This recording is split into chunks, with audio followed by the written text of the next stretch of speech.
Hello friend, नमस्कार।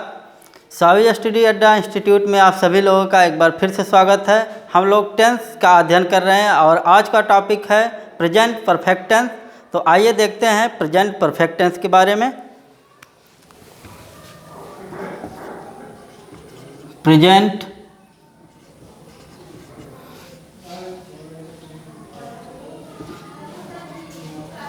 Perfect tense.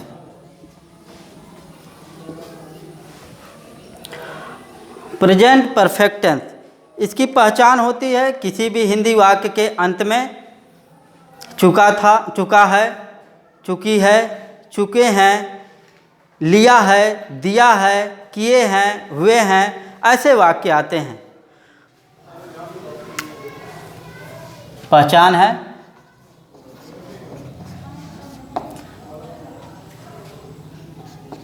जिस हिंदी वाक्य के अंत में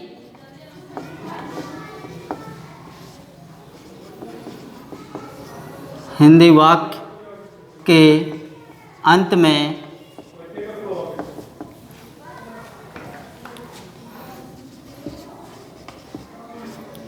चुका है,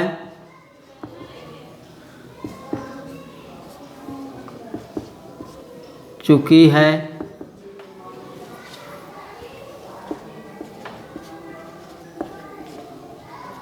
चुके हैं,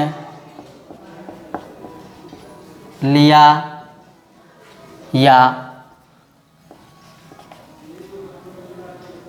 या है,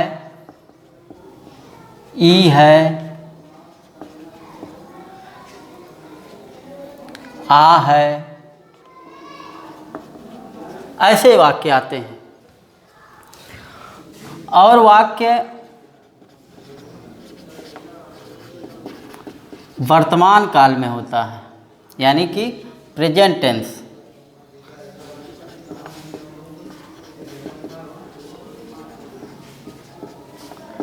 प्रेजेंट टेंस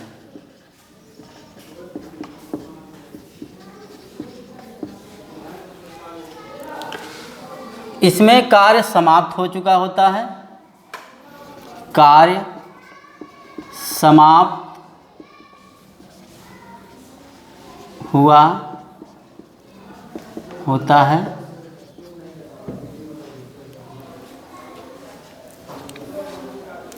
यानी किसी भी हिंदी वाक्य के अंत में चुका है, चुकी है, चुके हैं, या है, ई है, ए है, ऐसे वाक्य आएँ और वाक्य वर्तमान काल में हो, इसमें कार्य समाप्त हो चुका होता है। तो ऐसे जब वाक्य आते हैं, सब सेंटेंस होते हैं, वह प्रेजेंट परफेक्ट टेंस के होते हैं। और इनके जो सेंटेंसेस होते हैं, इनमें चुका है, चुकी है, या है, ई है, ऐसे वाक्य से समाप्त होता है। रूल है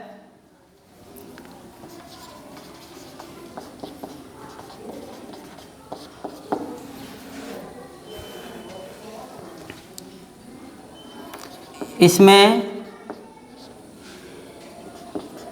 ही, सी, इट, ही, सी, इट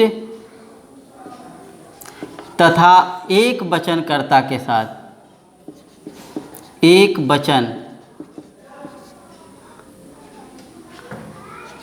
वचनकर्ता यानी सिंगुलर नाउन के साथ सहायक क्रिया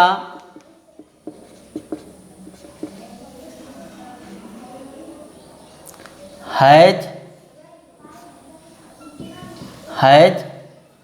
का प्रयोग करते हैं।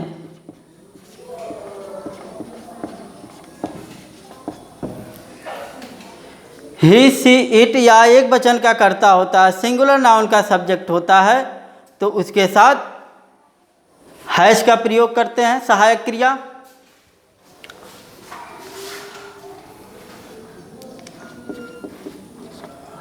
तथा आई, यू, वी, दे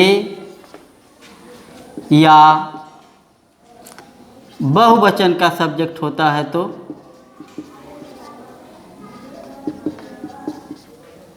बहुवचन का सब्जेक्ट होता है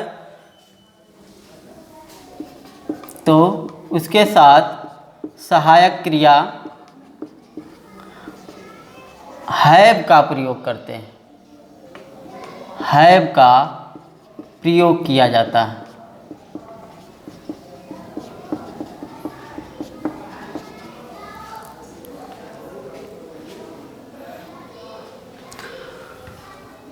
और इसमें क्रिया का तीसरा रूप लिखते हैं, तीसरा रूप लिखते हैं।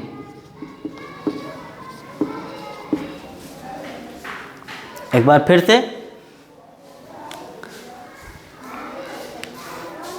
प्रेजेंट परफेक्ट टेंस, इसकी पहचान होती है किसी भी हिंदी वाक्य के अंत में यदि चुका है, चुकी है, चुके हैं, लिया है, दिया है, ऐसे वाक्य आते हैं तो वह प्रेजेंट परफेक्ट टेंस का वाक्य होता है।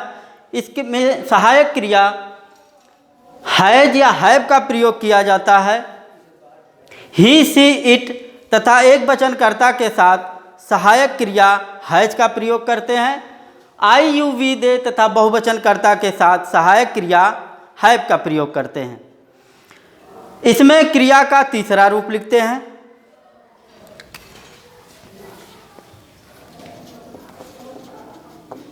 जैसे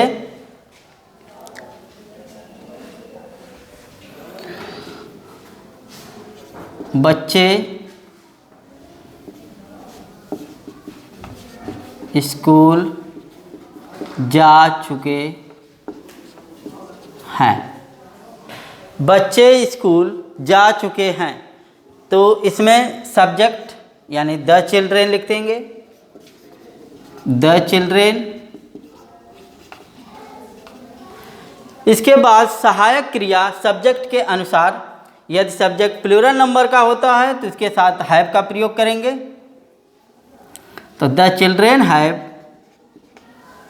फिर इसके बाद क्रिया लिखेंगे और क्रिया का थर्ड फॉर्म हम लोग यूज करते हैं।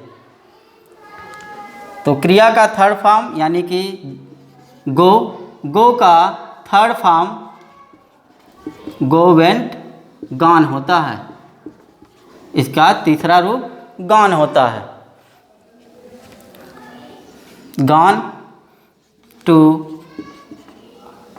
School, the children have gone to school.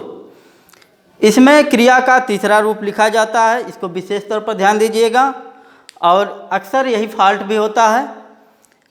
इसके लिए आप लोग जितने भी वर्ब फॉर्म है उसको लर्न करना पड़ता है।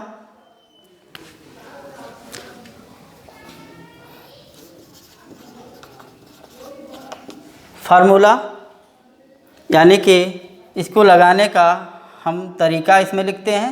सबसे पहले सब्जेक्ट लिखेंगे, उसके बाद सहायक क्रिया हैज या हैव, उसके बाद मेन वर्ब, मेन वर्ब का थर्ड फॉर्म यूज किया जाता है। इसके बाद ऑब्जेक्ट, फिर जो बचता है ईटीसी में हम यूज कर देते हैं। जैसे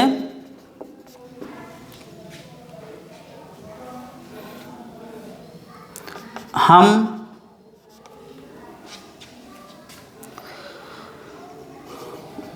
बस से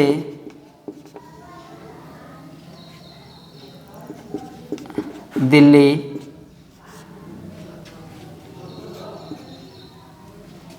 जा चुके हैं, हम बस से दिल्ली जा चुके हैं। इसमें चुके है शब्द आया है और कार्य जो है समाप्त हो चुका है, लेकिन यह प्रेजेंट टेंस में है। तो सबसे पहले हम सब्जेक्ट लिखेंगे इस फार्मूले के अनुसार। सबसे पहले सब्जेक्ट वी, और वी के अनुसार हम सहायक क्रिया का प्रयोग करेंगे। यानी सहायक क्रिया अगर वी होता है तो उसके साथ हैव का प्रयोग करते हैं, तो वी हैव। फिर इसके बाद मेन वर्ब यानी गो, और गो का थर्ड फॉर्म गॉन होता है। Go to Delhi,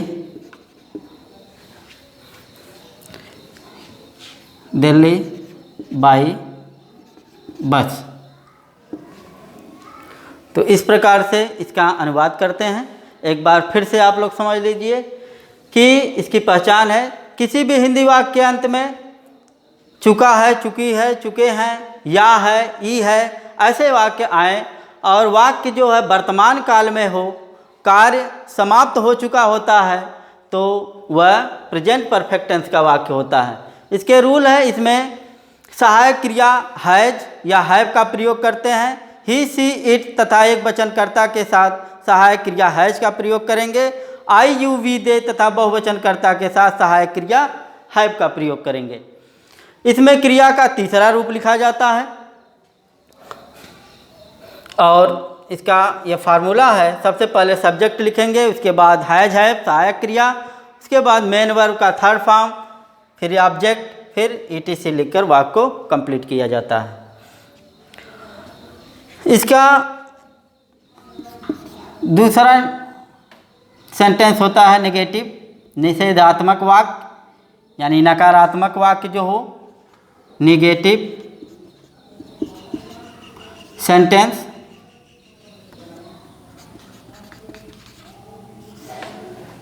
negative sentence नकारात्मक वाक्य।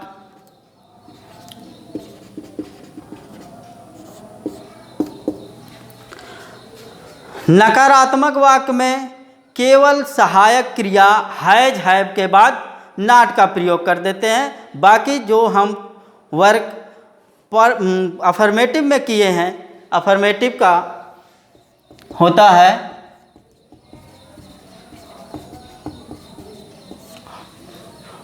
वही नियम जो है नेगेटिव में भी हम लागू करते हैं। केवल सहायक क्रिया हैज हैव के बाद नॉट का प्रयोग करते हैं।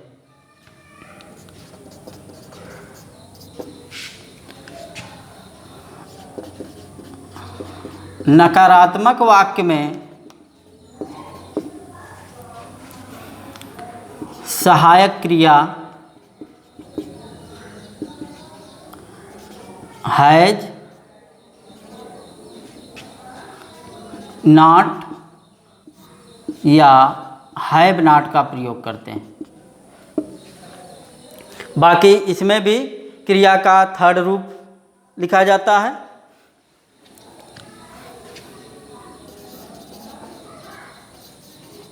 फार्मूला है, सबसे पहले सब्जेक्ट, फिर हैज, नॉट या हैव नॉट, फिर मेन वर्ब का first form, third form, main verb का थर्ड फॉर्म, फिर इसके बाद ऑब्जेक्ट और फिर ईटीसी लिखकर वाक्य को पूरा किया जाता है। जैसे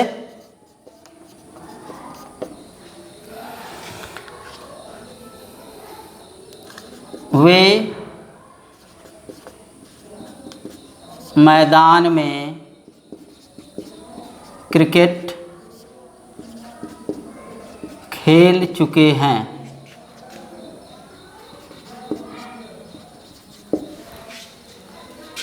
खेल चुके हैं या खेल लिए हैं, ऐसे भी वाक्य हो सकते हैं। तो सबसे पहले नेगेटिव वाक्य है तो इसको नेगेटिव बना देते हैं। वे मैदान में क्रिकेट नहीं खेल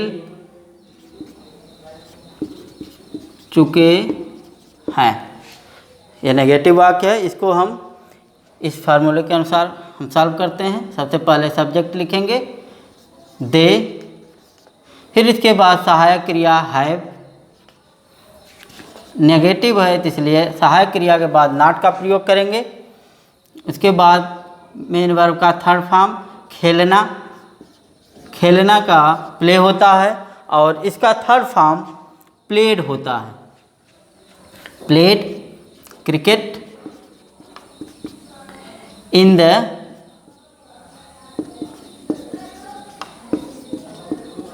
फील्ड। वे मैदान में क्रिकेट नहीं खेल चुके हैं, तो they have not played cricket in the field. इस प्रकार से हम लोग अनुवाद करते हैं। एक और, बच्चे अपना गृह कार्य नहीं किए हैं। बच्चे अपना गृह कार्य नहीं किए हैं, तो सबसे पहले सब्जेक्ट लिखेंगे द चिल्ड्रेन। The children. इसके बाद सहायक क्रिया हैव का प्रयोग करेंगे, क्योंकि चिल्ड्रेन प्लूरल नंबर का सब्जेक्ट है। Have not. डू मीन्स होता है करना, और डू का थर्ड फॉर्म डन होता है।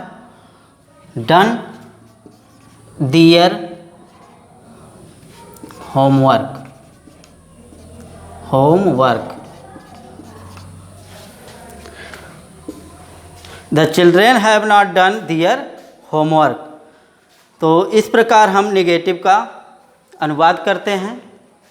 एक बार फिर से, प्रेजेंट इंडेफिनिट प्रेजेंट परफेक्ट का पहचान होता है किसी भी हिंदी वाक्य के अंत में चुका है, चुकी है, चुके हैं, लिया है, दिया है, किए हैं, ऐसे वाक्य आते हैं। वाक्य जो है वर्तमान काल में होता है, तो वह प्रेजेंट परफेक्ट टेंस का वाक्य होता है। इसके रूल हैं, इसमें सहायक क्रिया हैज या हैव का प्रयोग किया जाता है, और मेन वर्ब का तीसरा रूप लिखा जाता है। निगेटिव में केवल हैज हैव के बाद हम नॉट का प्रयोग करते हैं। जैसे यहाँ पर निगेटिव के कुछ एग्जाम्पल है। वे मैदान में क्रिकेट नहीं खेल चुके हैं। They have not play cricket in the field.